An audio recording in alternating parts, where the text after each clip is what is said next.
Elijah was 11 years old. It was 7 weeks prior to his 12th birthday.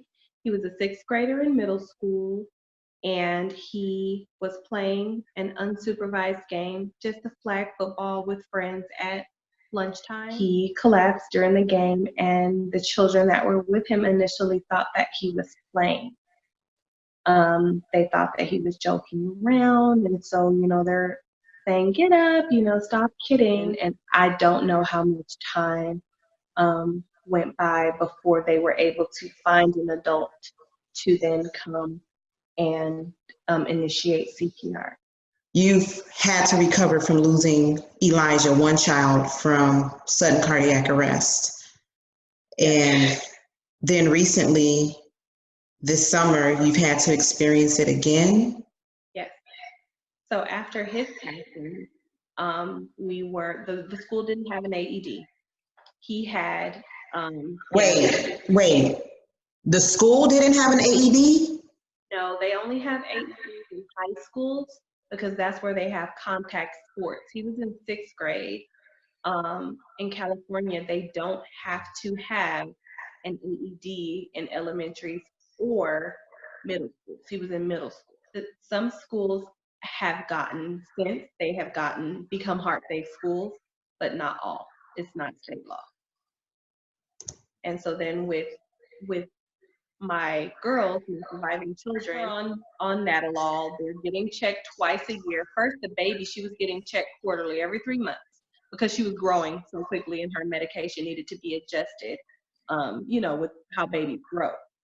And never had a symptom. She was just fine. I purchased an AED, and I always kept it, one for Chloe and one for Kaylee. Kaylee took hers to school out here, and the school district has been great about creating a plan for her, a response plan. They did drills telling me the time, how long it took for her to receive her first shock, during the drills. They were really, really accommodating. And so they said that they didn't need ICDs, pacemakers. They didn't need it. They were on the right medicine. And this year, we were at a birthday party. You know how children invite other kids from their class. So we went to the birthday party, and it was a pool party. It was myself, my daughter Kaylee, and my Chloe. And we were there only for about 30 minutes, actually. We weren't at the party for very long. And she was in the pool, and she went into cardiac arrest in the pool. She was playing up until the last minute. She had gone a little bit, she was going over a little further than I would have liked her to. And so I said, you come back, you come this way. And she came right to me. She looked right at me. And I said, you go back the other way. And she turned to go the other way, and she went out. There was nothing. It was instantaneous, like a switch. And I pulled her out the pool immediately and began CPR. And then other people took over when I called 911. And I went to deploy the AED and wanted to use the AED on her. However, the person that was on the phone with 911, the operator stated not to use it. They were diagnosed prior to having their sudden cardiac arrest. So he, in third grade, he was running PE lab, and he had a brief faint. The school contacted me, told me that he fainted and that he regained consciousness quickly. This was in 2010. The school literally allowed me to just take him. They asked, was he hydrated? Was he getting proper rest? Because it was hot, and the valley up to 108. I don't even know why they have children running laps in that kind of heat anyway, but they did. And so they assumed it was heat related. And I drove him to the emergency room. Just because. So what made you take him? Did they recommend that you take him to the doctor? No. So I don't know if I mentioned this to you before, but it was because I knew that it ran in my family. And even though I had an EKG prior that came back normal, I don't know, I just wanted to get him checked out again because she had it so bad. And one of her sons was diagnosed as well he's to this day asymptomatic. He's never had, probably about 25 years old, never had an issue. And her other son was not, he doesn't have it. So because of that, I mentioned it to them. And at that time, they did an EKG on him. Everything came back normal in the ER, and he was released. I then called our doctor to tell him what happened, ask for a referral to a cardiologist, just to make sure it was in me, because I knew it was in my family. I knew that my aunt and her 2 children at the time, or one of her children had. So we then saw a cardiologist, who then did an EKG on Elijah as well as Kaylee, and everything came back fine, and we went home. My aunt told me that I could demand genetic testing. So I did. And so then the echo came back normal. Yes. The EKG came back normal. The Holter monitor came back normal. 10 days, never picked up anything. So the only thing that determined that he had the condition was the genetic testing. Yes. And most people wouldn't even know to go through all of those steps. No, they wouldn't. Genetic testing. My family history. Okay. Okay. So he got the genetic testing. They found out that he had long QT syndrome. Type 1, him and Kaylee, and that I was the one that gave it to them. So I had it as well. They said that type 1 is the mildest form, and it responds really well to beta blocker. And so they put them both on a beta blocker. They were on atenolol. And he never had another issue up until his passing.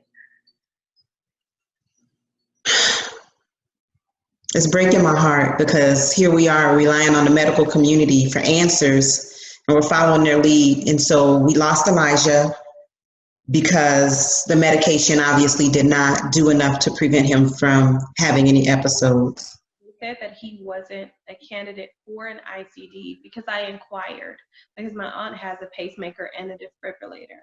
And they said that they don't like to do it on children unless they have been symptomatic, if they're showing symptoms, because it's not, it's a dangerous procedure. But the one faint was in hindsight. Yeah, the one faint was a symptom. On October 22nd, 2013, I had just had Chloe. I had only been home from the hospital 4 days. She was 8 days old. He was in 6th grade in middle school. And I got a call stating that my son collapsed at school and that the ambulance would be taking him to the nearest hospital, and that I needed to meet them.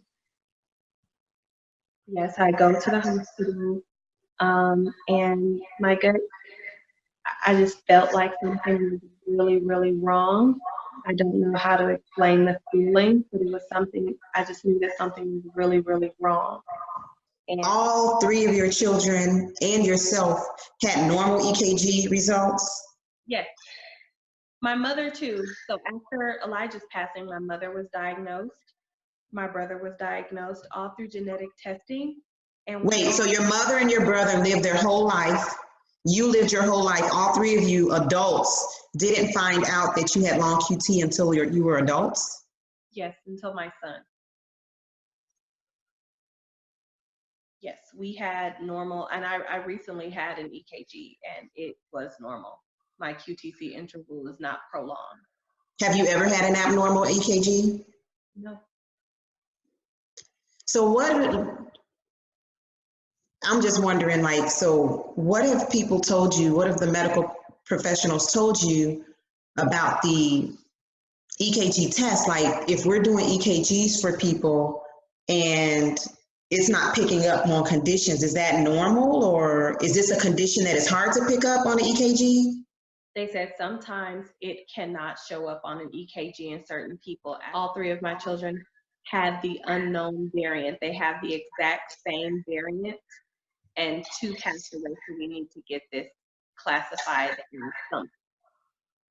Sometimes people have symptoms, and then sometimes people live full lives and never have a symptom, and then for some, the first symptom is cardiac arrest.